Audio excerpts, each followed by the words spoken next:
Well, what you can see on screen is what we're going to do here.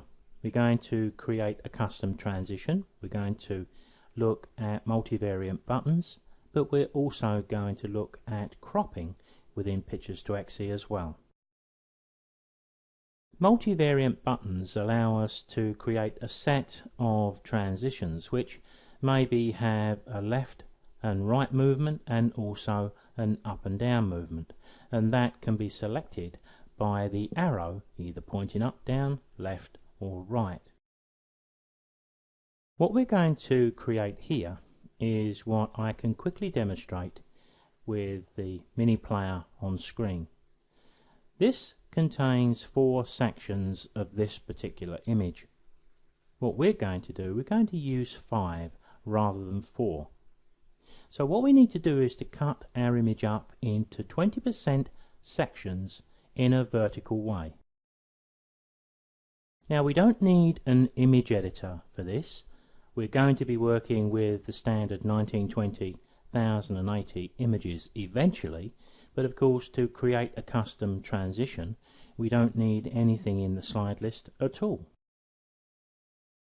Now I think a custom transition should involve quite a fair degree of work, because what's the point in creating a custom transition that we can put together in 2 minutes? We only have to do the work once when we make a custom transition. So generally we don't mind putting in a bit more effort into this project, safe in the knowledge that the transition will be available for us for a long time into the future, for as long as we require it. For this demonstration I'm going to use 5 vertical sections, so each section is 20% of the image.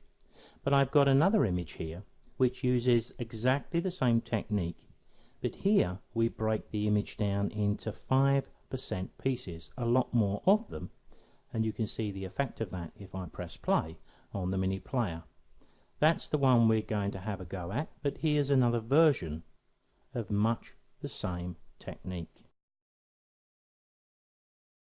So what we need to do with this custom transition and this technique, which could easily be applied to a custom transition or a slide style, or both in fact, is to cut our image into 20% vertical sections using our crop tool.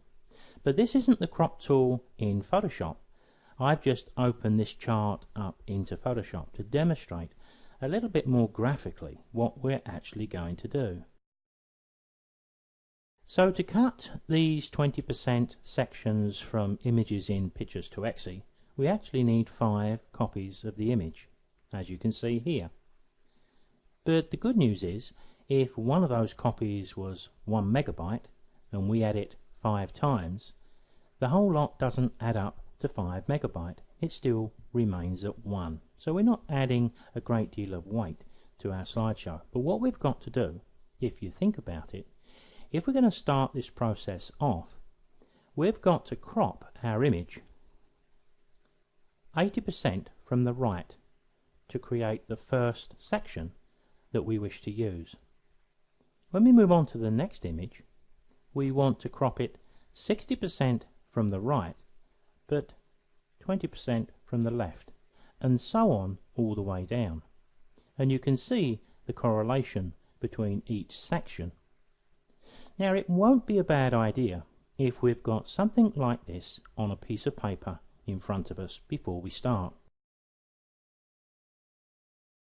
Now I've created what we need to do with our 5 sections on a small spreadsheet, and I'm going to include it with the download. So all you need to do is just print what you see here, because I've got a printed version of this propped up in front of me, so while I'm talking to you I don't get too confused about thinking what I'm going to do and missing one of the values that we need to input.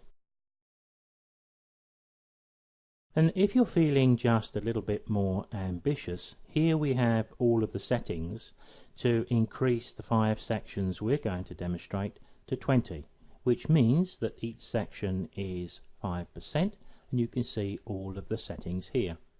I think most of these will become a little bit more familiar to you as we start the process.